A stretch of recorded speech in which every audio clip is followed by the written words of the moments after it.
구별되기 위한 노력을 귀하게 여기시는 하나님이라는 제목으로 함께 하나님 말씀 나누도록 하겠습니다.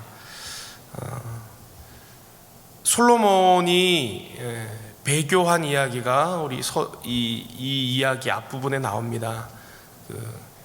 이방 나라들의 공주들을 아내로 맞이하면서 우상이 같이 들어오잖아요. 이방 종교가 같이 들어옵니다.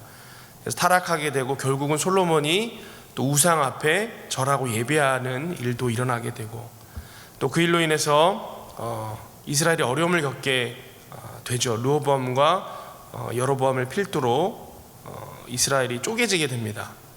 이제 어제 본문이 쪼개되어지게 되는 발단의 사건들이 나왔죠. 결국 갈라섰습니다. 오늘 본문에는 어떤 이야기가 나오냐면, 이제 솔로몬의 아들 르호보암이 이 나라가 갈라지게 내버려 두면 안 되니까 이것을 수복하기 위해서 일종의 다윗 왕조의 반역자로선 여로보암과 그 일당들, 나머지 다른 지파들이겠죠. 그들을 무력으로라도 눌러서 수복해야겠다, 나라를 나뉘도록 하면 안 되겠다, 이런 마음을 가지고 준비를 했습니다. 본문에 보니까 두 지파에서만, 이제 유다 지파, 베냐민 지파는 큰 지파니까 18만 명의 용사들이 모집이 된 거예요. 전쟁을 준비하고 있을 때 하나님께서 막으셨다, 그렇게 시작하고 있습니다. 그러고 나서 전쟁을 일으키지 못하고 나라를 수복하는 데 실패하니까 그걸로 끝난 것이 아니라 르호보암이 유다를 지킬 여러 성읍들을 준비를 합니다. 이 성읍들의 위치를 쭉 보면 유다 주변으로 동서남북을 다 감싸는 도시들이에요.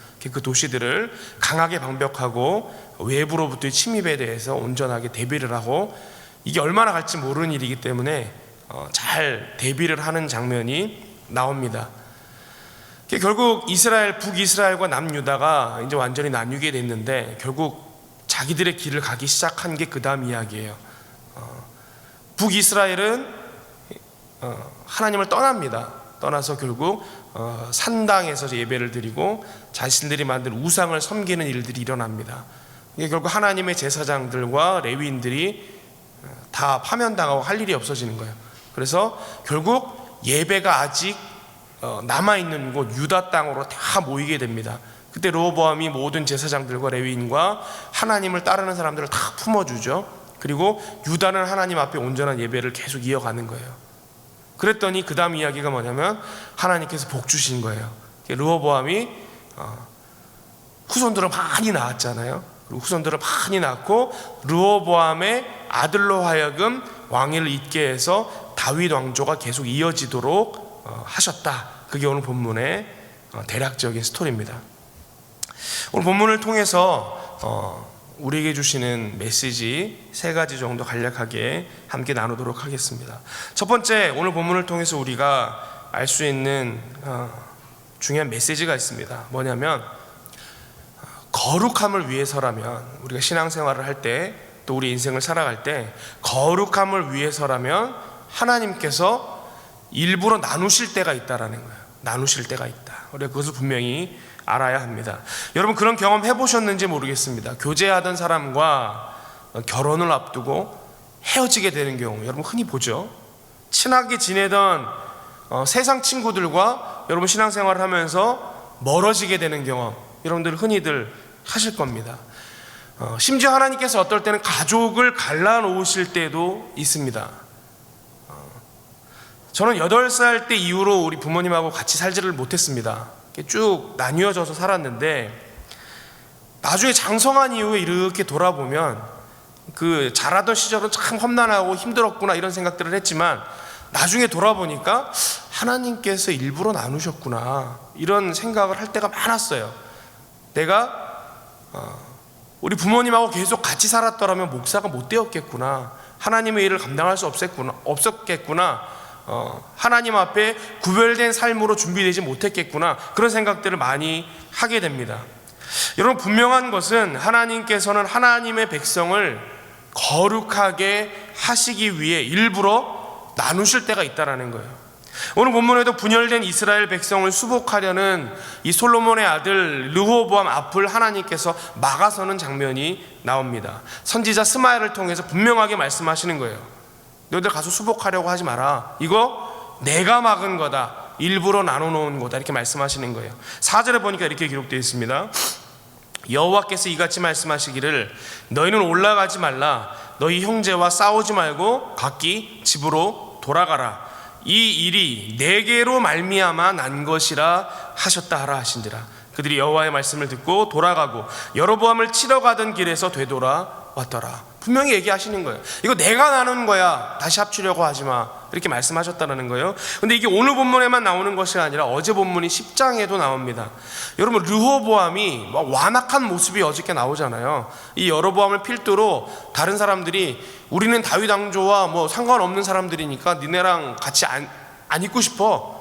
니네가 솔로몬이 했던 것보다 너가 솔로몬이 했던 것보다 우리에게 부역이나 노역을 감해준다면 내가 너를 따라가겠지만 아니면 너 안 따라갈 거야. 그때 르호보암의 마음이 완악해져서 내가 아버지보다 더 심하면 심했지 절대 그렇게 못한다. 결국 갈라서게 되지 않습니까? 그럴 때 나오는 말씀이에요. 10장 15절에 뭐라고 되어 있냐면 왕이 이같이 백성의 말을 듣지 아니하였으니 르호보암이 완악해졌다는 거예요. 이 일은 하나님께로 말미암아 난 것이라. 하나님께서 르호보암의 마음을 완악한 채로 내버려 두셨다는 거예요. 여러분, 모세가 출애굽해서 이스라엘 백성들 데리고 나올 때 바로의 완악한 마음을 하나님께서 일부러 내버려 두셨다 이런 표현도 나오죠.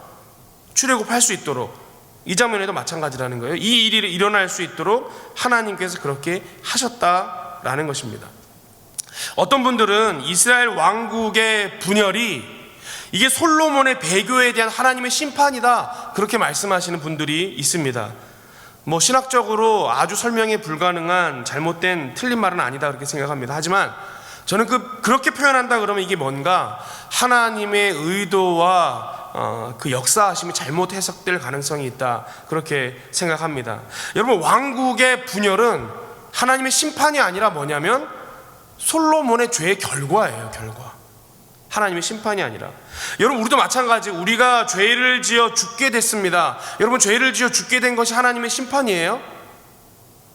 그렇게 생각하시는 분 계십니까? 여러분, 그렇게 생각하고 있다면 그 잘못된 신학입니다.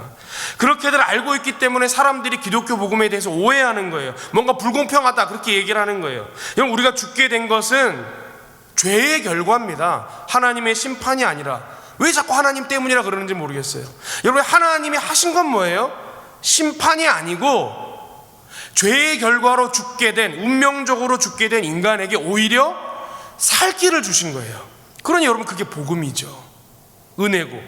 지금 솔로몬의 죄로 인해 풍비박산이 될 이스라엘에게 하나님이 어떻게 하고 계신 거예요? 살 길을 주신 거예요. 다윗에게 약속한 게 있어가지고 다윗 왕조를 이어가게 하시려고. 솔로몬으로부터 시작된 우상 숭배의 씨앗이 온 나라를 덮으려고 할 때에 하나님은 르호보암을 떼어내셔서 다윗 왕조를 거룩하게 지키려고 하셨습니다. 아니나 다를까 본문은 여러분, 북이스라엘에 흩어져 있던 레위인들과 제사장들이 다 파면당하고 산당에서 각종 우상을 예배하던 이스라엘과는 달리 이 르호보암과 유다가 온 이스라엘의 제사장들과 레위인들까지 품어서 이 성전 예배를 잘 지키고 또 그래서 하나님의 복을 받아 자손들이 번성하고 다윗 왕조가 이어갔다 이렇게 분명하게 밝히고 있습니다. 이런 오늘 본문의 첫 번째 메시지입니다.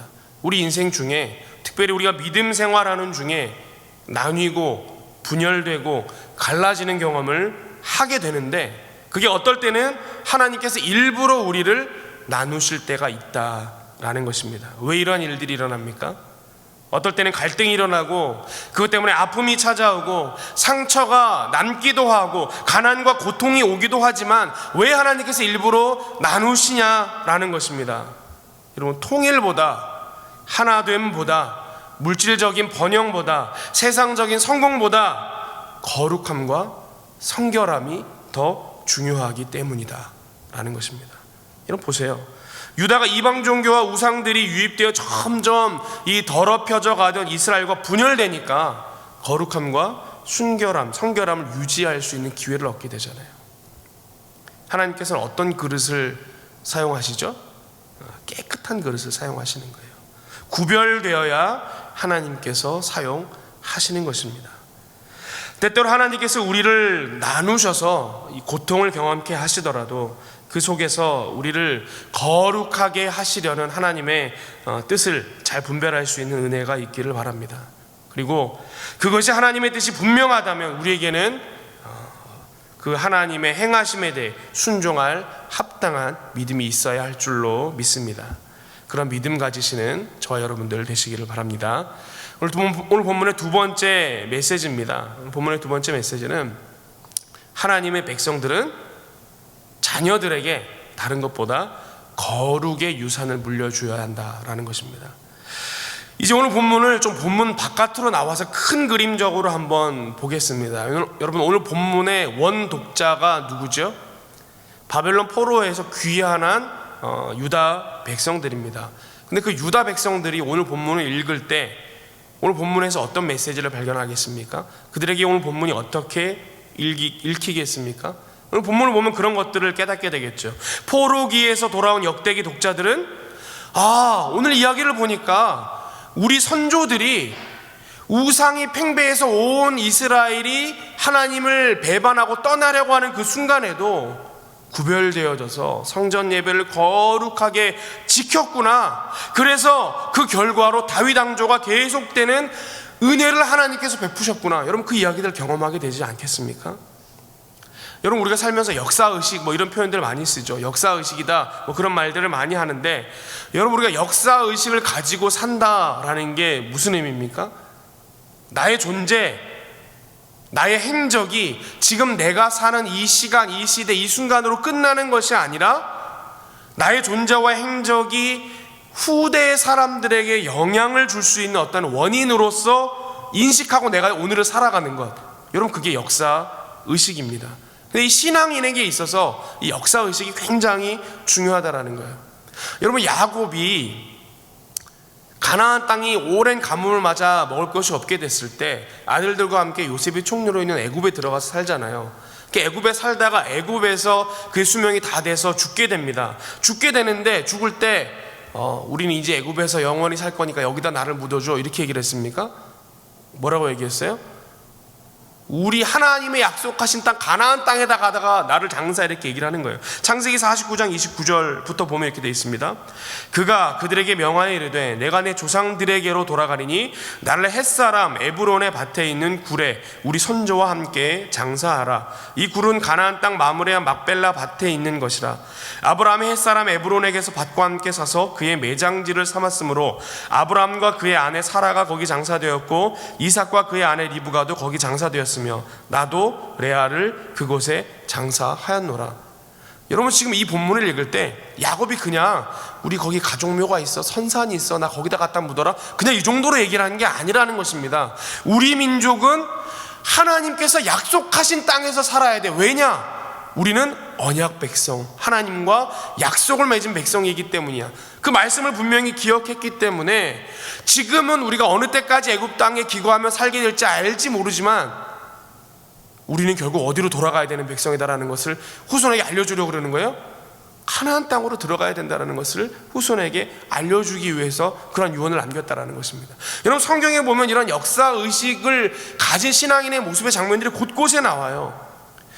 출애굽한 이스라엘 백성들이 광야에서 아말렉을 만나서 첫 전쟁을 만났습니다. 승리했습니다. 그때 하나님께서 뭐라고 여호수아에게 명령합니까? 오늘 이를 기념해서 후대들이 알고 기억하도록 제단을 쌓아라. 그 제단의 이름이 뭐예요? 여호와 니시예요. 여호와 니시. 하나님의 보호자를 향해 너희가 손을 들고 기도할 때 하나님께서 다 응답하셔서 아말렉과 같은 이들을 너희 인생 중에 없도록 하시리라. 하나님께서 그렇게 말씀하신 것을 후대로 하여금 기억하게 하셨다는 거예요. 이스라엘 백성이 가나안 땅에 들어가면서 요단강을 건넜습니다. 하나님께서 물을 가르셔서 홍해를 가르시듯이 가르셔서 요단강을 건넜습니다. 건넌 이후에 어떻게 하라 그랬어요? 12돌을 취해서 길갈에다 세우라 그런 거예요. 왜요? 이후에 후손들이 보고 저 돌들이 무엇입니까? 하나님이 은혜로 요단을 갈라 우리를 이곳으로 인도하신 징표다 라는 증거를 남기라는 뜻 아니겠습니까? 여러분, 우리의 후대에게 지금을 살아가는 우리의 이야기를 들려주실 때에 여러분 무슨 이야기를 들려주시겠습니까? 여러분 자손들에게, 여러분 손자들, 그 이후의 손주들에게, 자손들에게 여러분의 어떤 이야기가 전해지길 바라십니까? 성공한 사업가의 이야기? 실패를 딛고 일어선 성공 신화의 주인공? 여러분, 아닙니다. 하나님의 백성은 수많은 어려움 속에서도 그 중에 믿음을 지켜냈다. 살아가는 동안 거룩하게 싸움을 이어가서 구별되었다. 여러분, 이 이야기가 자녀들에게 전해지는 삶의 유산이 되어야 한다라는 것입니다. 거룩한 유산, 이 거룩의 유산을 후대에게 전하는 저와 여러분들 되시기를 바랍니다. 여러분, 제가 역사의식에 대해서 말씀을 드렸습니다. 근데 이 역사의식을 가지고 살아가잖아요. 그럼 어떤 일들이 일어나느냐? 어떨 때는 다른 이유가 아니고 내가 지키려고 하는 역사의식, 후손에게 주려고 하는 이 거룩함의 유산, 그 거룩을 지키기 위해서 어떨 때는 대가를 지불해야 하는 경우들이 일어난다라는 거예요. 그런데 그 대가를 감수할 줄 아는 사람, 여러분, 그게 믿음의 사람입니다. 아까 야곱이 죽으면서 유언하기를 가서 우리 가족묘가 있는 가나안 땅의 막벨라 굴에 묻어라, 이렇게 얘기를 했잖아요. 여러분, 이게 순전히 야곱 스스로에게서 나온 역사의식이 아니에요. 누구에게부터 배운 역사의식인 줄 아세요? 그 할아버지 아브라함에게서부터 배운 역사의식이에요. 여러분, 이 막벨라 굴이 아브라함이 자기 가족들, 그 족장이었으니까 가족들과 그 무리들을 데리고 이끌고 유목하면서 살 때에 막벨라 헤브론 땅에 이르렀을 때에 이곳에 우리 후손들에게 남길 만한, 우리가 이곳이 우리의 약속된 땅이라는 것을 기억하도록 만들어야겠다라고 생각한 그 땅을 발견하고는, 여러분, 그 땅을 사겠다고 헤브론 그 햇사 해족속에게 이야기를 합니다. 내게 이 땅을 팔아라. 여러분, 해족속이 자기네 땅인데 왔다 갔다 하는 이방 사람에게 그 땅을 쉽게 팔겠어요? 쉽게 팔기 싫겠죠. 그래서 값을 얼마면 내가 이 땅을 살 수 있겠습니까? 라고 요구할 때에 얼토당토하는 가격을 얘기하는 거예요. 은 400세겔입니다. 이렇게 얘기를 하는 거예요. 웬만하면 아유, 이렇게 이 땅이 이렇게 아무것도 아닌 것 같은 이 땅이 이렇게 비싸요? 이러고 가야 되는데 아브라함이 투정 부리지도 않고 흥정하지도 않고 이런 방구 없이 은 400세겔이요? 제가 지불하겠습니다. 지불하고 그 땅을 산 거예요.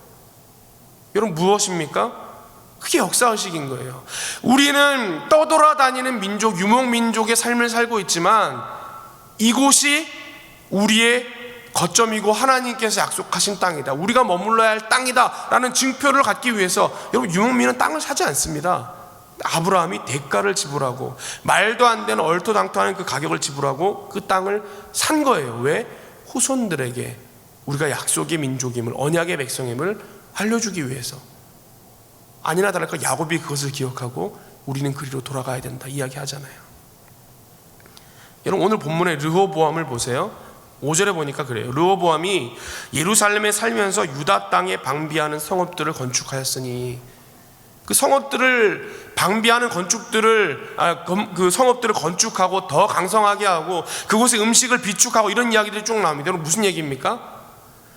우리가 나뉘어진 이스라엘과 이제는 함께 할 수 없지만, 그리고 이 분열됨이 얼마나 지속될지 우리는 알 수 없지만 이 거룩함의 싸움을 계속해서 이어나가겠다라는 투지가 여기서 나오는 거예요. 희생하는 거예요. 물질을 드리고 수고를 드리고, 그리고 그 전쟁할 것에 대해서도 불사하는 그러한 각오가 여기에 나오는 것입니다. 하나님의 말씀에 순종해서 민족 간의 전쟁은 포기했습니다. 그러나 그렇다고 그들이 다시 어울려 살았느냐? 여러분, 그것도 아니죠. 경계를 더 분명하게 하고 그것을 유지하기 위해 수고를 하였다라는 거예요. 그럼 오늘 본문의 이 세 번째 메시지는 무엇인가? 여러분, 우리가 구별되기 위해서는 때때로 아픔과 수고가 있다라는 거예요. 대가를 치러야 하는 경우들이 있다라는 것입니다. 여러분, 그러나 하나님의 백성은 그러한 수고를 귀히 여기고 그러한 수고를, 대가를 치르는 것을 존귀한 것으로 여기고 마땅히 감당할 줄 안다. 여러분, 그게 믿음의 백성의 모습이라는 거예요. 근데 그 모습을 하나님께서 어떻게 여기시는 거죠? 귀하게 여기시는 거예요. 르호보암을 오늘 귀하게 여기셔서 오늘 11장 가장 마지막 부분의 이야기가 뭐예요? 그에게 복 주셨다라는 내용이에요.